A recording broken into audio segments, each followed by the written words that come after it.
What the fuck is he doing?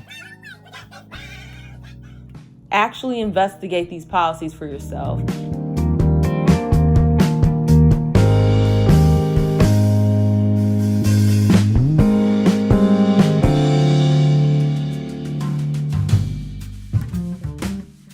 Hello everyone, my name is Sandra and thank you so much for tuning in.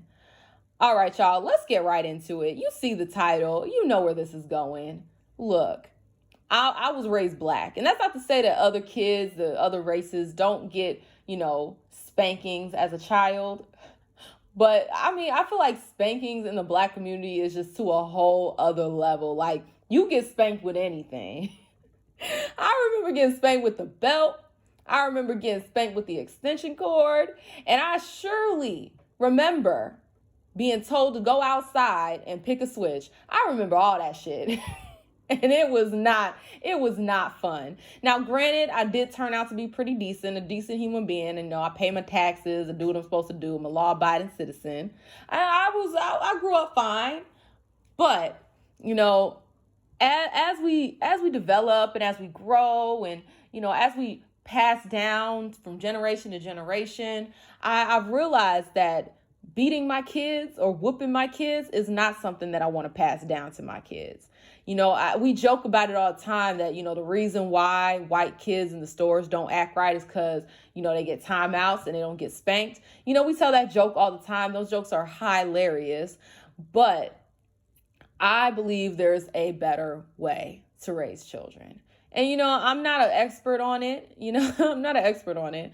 But from what I've seen, and, your girl used to work at a boarding school and they had a whole other method for, discipline and teaching. And I actually really agreed with that way. There were issues, don't get me wrong. There were some things I was like, what the hell? But for the most part, I appreciated the premise of how they discipline the kids. And that's something that I really want to bring into, how I nurture my future children. And the reason why I have big issues when it comes to whooping, I remember what kind of strain that put on my relationship with my mom. Because my mom was the main whooper in the house, okay? You would have really had to mess up for dad to whoop you. Like, you would have had to cross, like, all of the lines for dad to go and get the belt. Because, mom was the one who did the whoopings.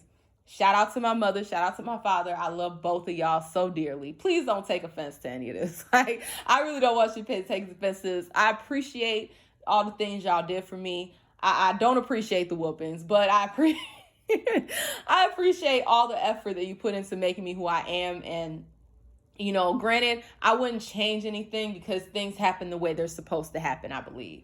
And so, when it comes to my relationship with my mom, it was very difficult to open up and connect and be honest with my mom because of the fear of being whooped.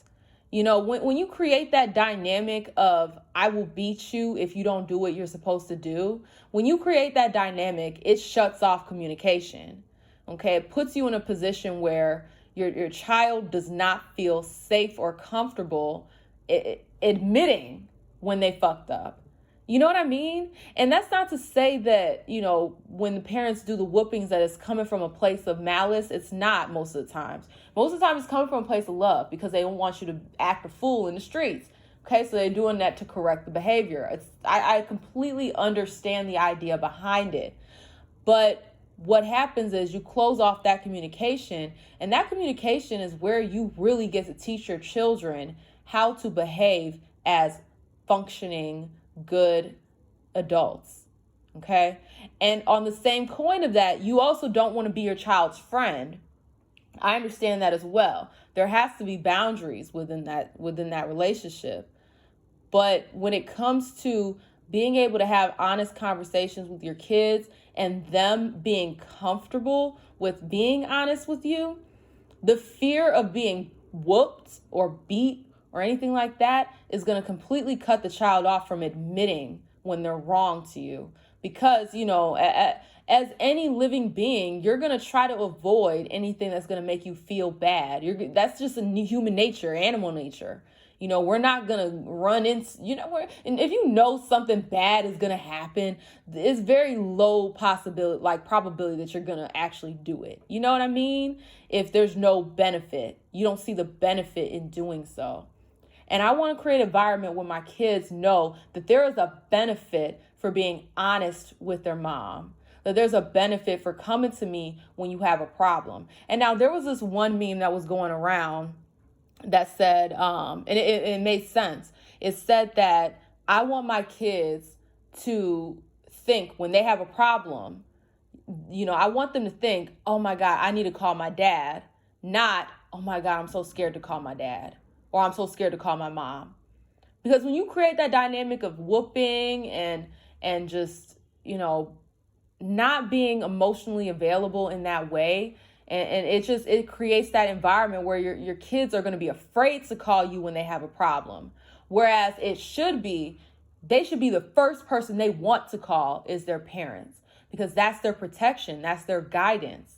But when, you raise your kids where they're constantly getting whooped, when they make mistakes, it's not going to create an environment where they grow up to feel confident and secure calling their parents when they make a mistake, reaching out to their parents when they make a mistake. It makes that very difficult. And now with my situation, my relationship with my mom, it was able to be repaired because I reflected and I was able to come to terms with it and not hold it against my mom and accept it as that was her best way of ensuring I was a proper adult. And so, my relationship with my mother is really good now. We're in a wonderful space.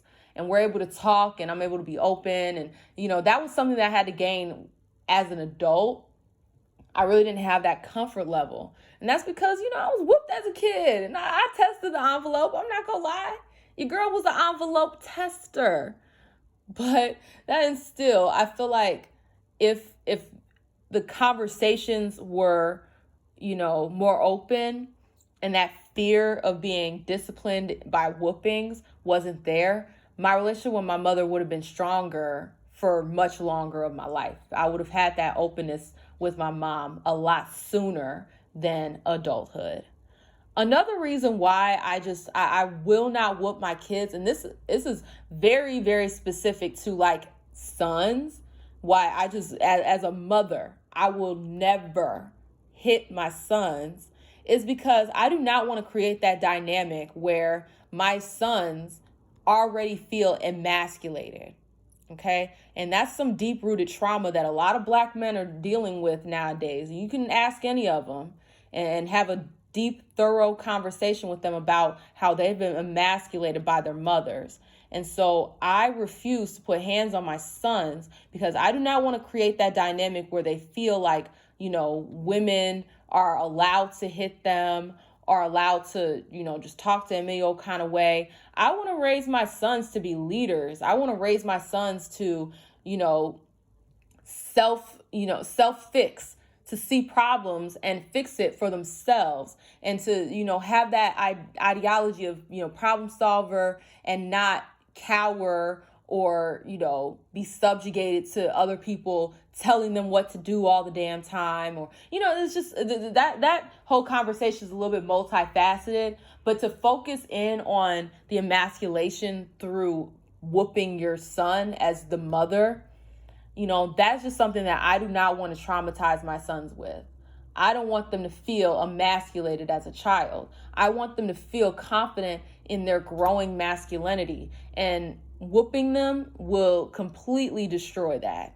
And so I'm not going to whoop my sons, and I don't want to put hands on my daughters either. Okay. I don't want them to think that they can solve their problems with violence. I don't want my daughters to be afraid of me. I want to teach them how to solve problems in a feminine way. And I mean, some of y'all can question my femininity because I cuss like a sailor and all this other shit. That's fine. You can have your ideas about that. I'm not going to fight you on that. What's understood between me and my man is I cuss like a sailor. He's cool with it. I'm cool with it. We're good. But when it comes to like my daughters, and yes, I'm not gonna cuss at my kids like that.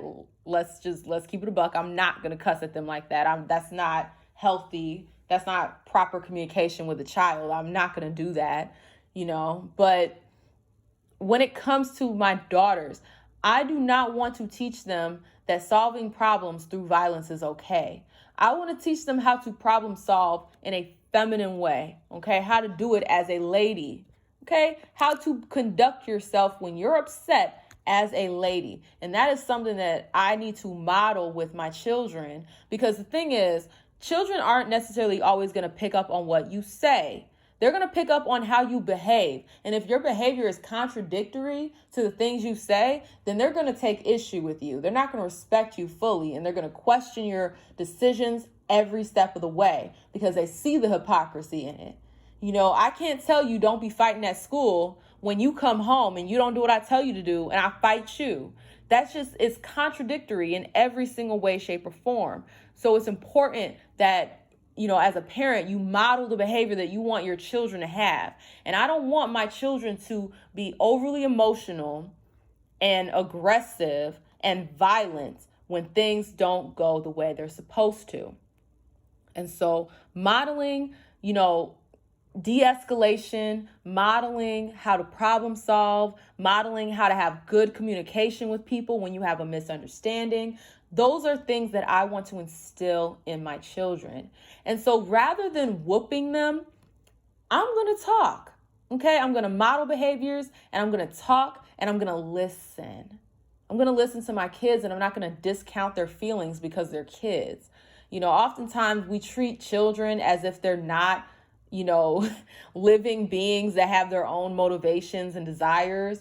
Oftentimes children get treated like property, if we want to be honest, as if they don't have their own ambition, they don't have their own choice. And I want to treat my children like people.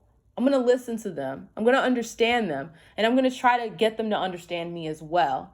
And that's through a lot of communication. And the thing that I was alluding to before that I really liked about the boarding school was that when the child did something that they were not supposed to do, the focus was on teaching a better way, reiterating how they could have gone about it in a better way, and then having them practice how to respond to those situations in a more productive manner. And that's something that I really want to use with my kids, is that constant reiterating, what is a better choice? What is a better choice? Why is it a better choice? When my kids ask me why, I'm going to tell them. I'm not going to say that, oh, I said so bullshit. No, I'm not doing that. It's very important that they understand why they need to behave in a certain way so that it is something that they can motivate themselves with to do better. Because if you just tell me, oh, because I said so, I don't have an attachment to that reason why I should do something. I don't see the benefit in why I should do something if you tell me because I said so. You need to communicate with your children the benefits of behaving accordingly. And that is something that I'm going to replace whoopings with. Good communication, good listening, modeling the correct behavior, and constantly reaffirming what the proper response should be and how to problem solve. So I understand I'm not going to tell you how to raise your kids. I'm not going to do that. This is going to be my method. And maybe you might want to adopt some of these things into raising your children. But this isn't a video to try to chastise parents for what they do. I understand that most of the time parents are just doing the best that they can. And shout out to all the parents out there that try their best. But that's it. If you like this content, you already know what to do. Like, share, comment, and definitely subscribe. In the description box will be a link to the trailer for The Vision, as well as a link to the Patreon so that you can get early access to The Vision. Also in the description box will be all my linky links, okay? My sneaky links. Okay, we got Discord. We got Twitter, and we most certainly have Instagrams. But thank you so much, and I will see you either with the next live stream or the next video. Bye.